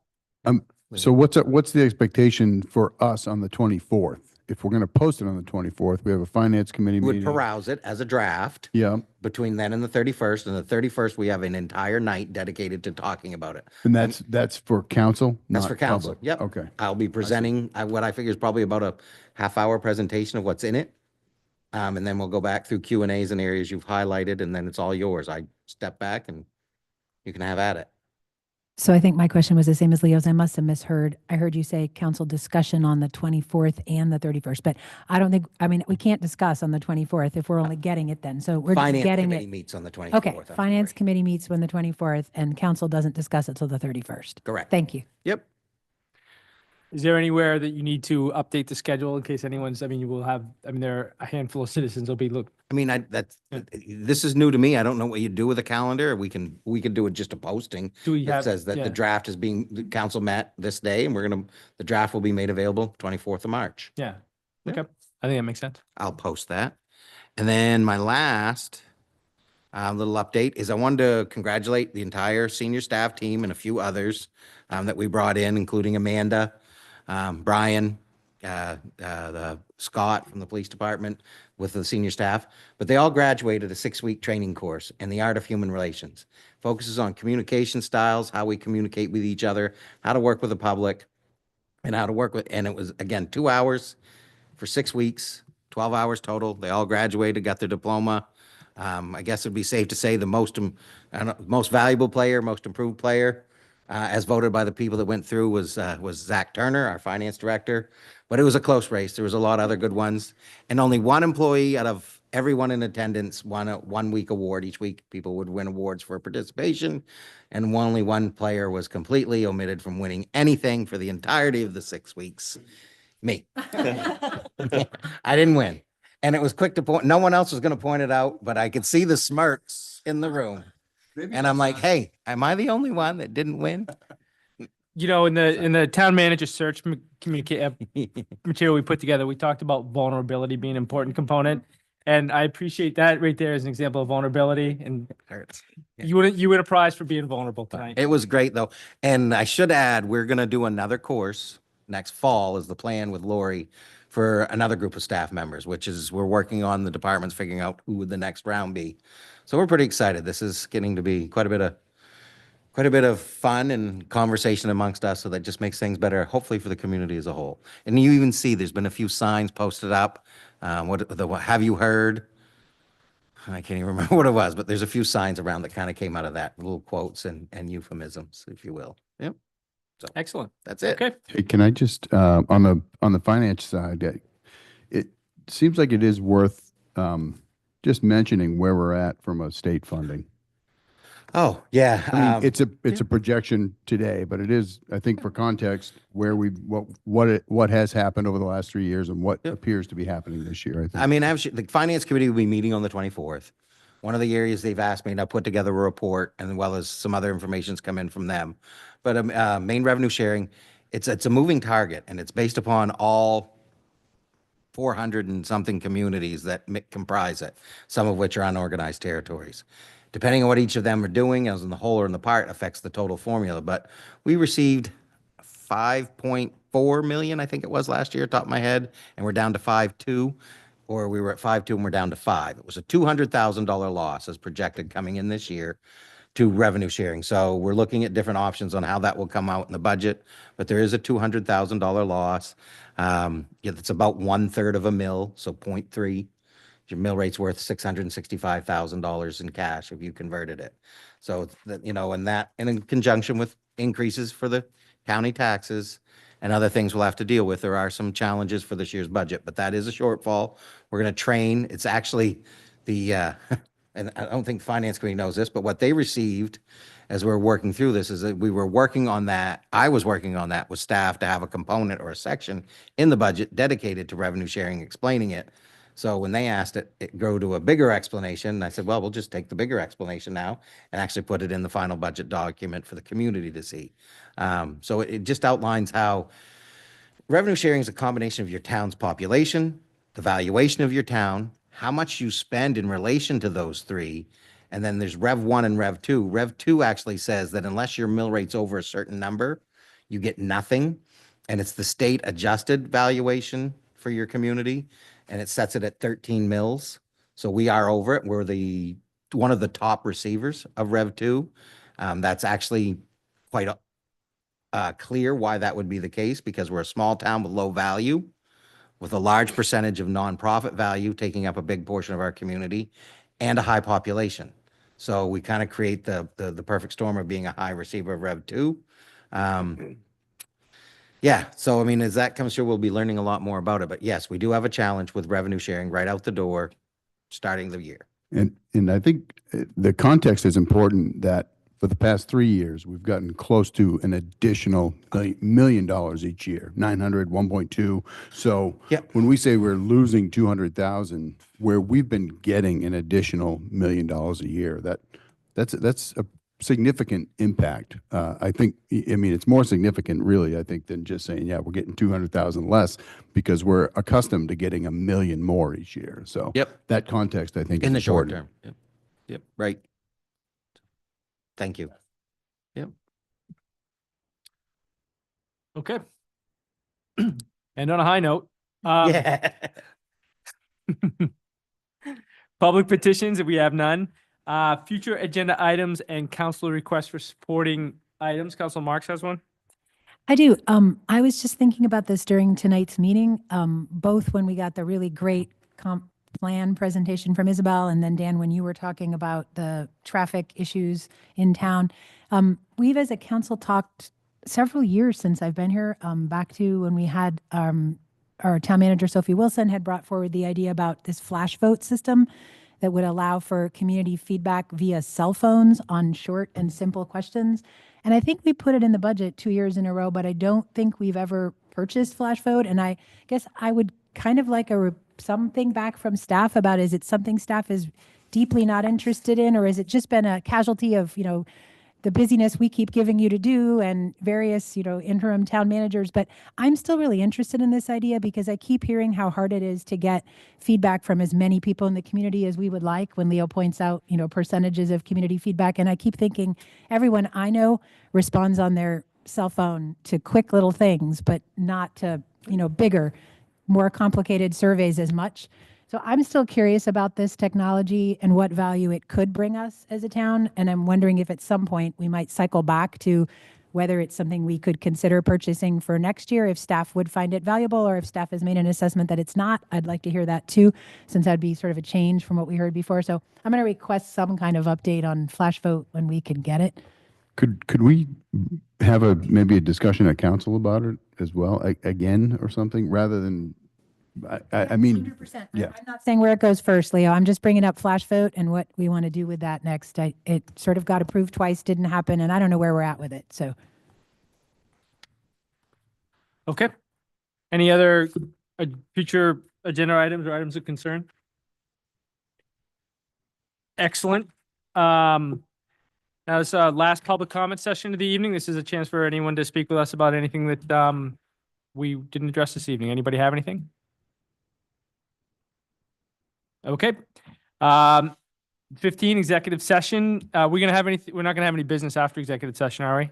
No. So we'll not have, so with that, I'd take a motion to move us into executive session pursuant to 1 MRSA Section 405-6C regarding economic development. So moved.